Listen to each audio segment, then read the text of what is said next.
Ujumbe mkali wa Askofu Bagonza umewacha wengi vinywa wazi. Ujambo na karibu kwa taarifa zetu za Kenyascope, na tafadhali kumbuka kusubscribe.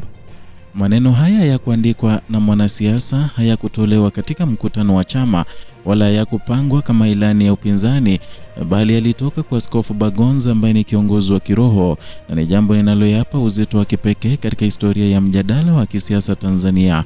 Kauli yake inafungua pazia la jambo ambalo mamlaka yamekuwa yakikwepa kwa maksudi, kwamba tatizo la msingi si taifa ama tatizo la msingi la taifa si kelele za wakosoaji, bali ni kumbukumbu ambazo haziwezi kufutwa.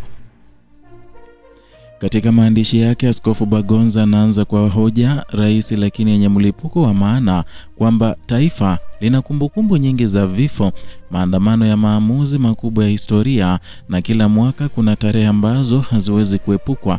Kifo cha Amani Abeid Karume, kifo cha Julius Kambarage Nyerere, siku ya mashujaa Majimaji, azimio la Arusha na hata mwisho wa mfumo wa chama kimoja.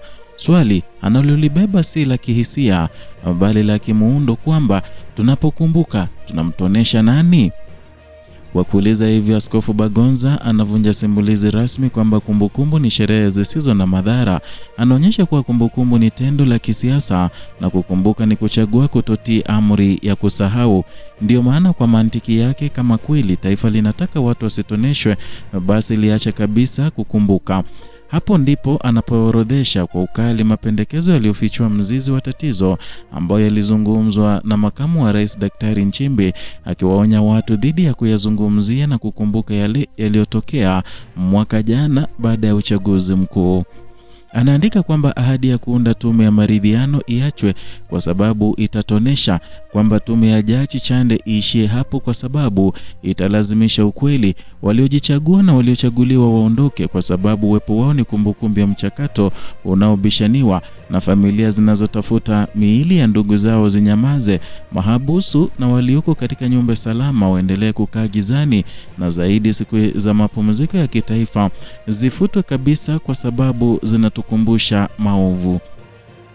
Ni ujumbe ambao aliuandika kwa njia ya kinaya, kueleza kwamba maneno aliyotaja makamu wa rais Nchimbi hayakuwa na maneno ama hayakuwa na uzito wowote.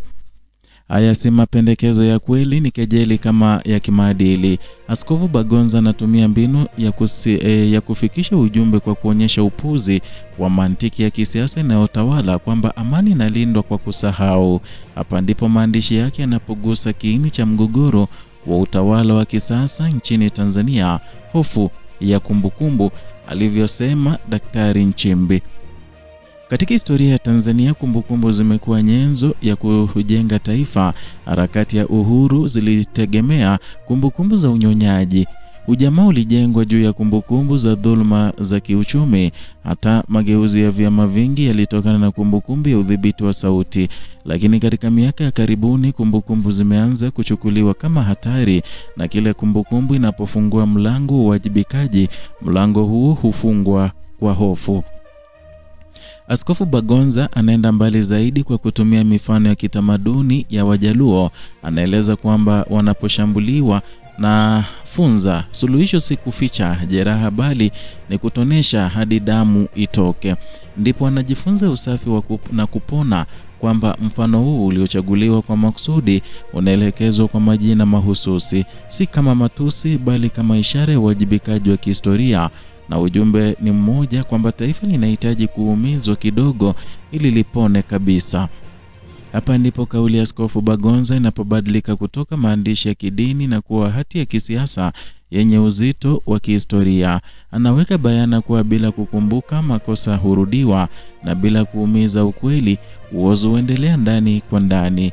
Hii inaendana na uzoefu wa mataifa mengi barani Afrika na duniani kote, ambako tume za ukweli, maridhiano na haki zilikuwa chungu lakini za lazima. Na kwa Tanzania, mjadala huu unakuja katika wakati ambao nafasi ya kiraia imebanwa, kesi za kisiasa zimeongezeka na hofu imehalalishwa kama sera isiyoandikwa. Ndiyo maana maneno ya Askofu Bagonza yanapata mvuto mkubwa.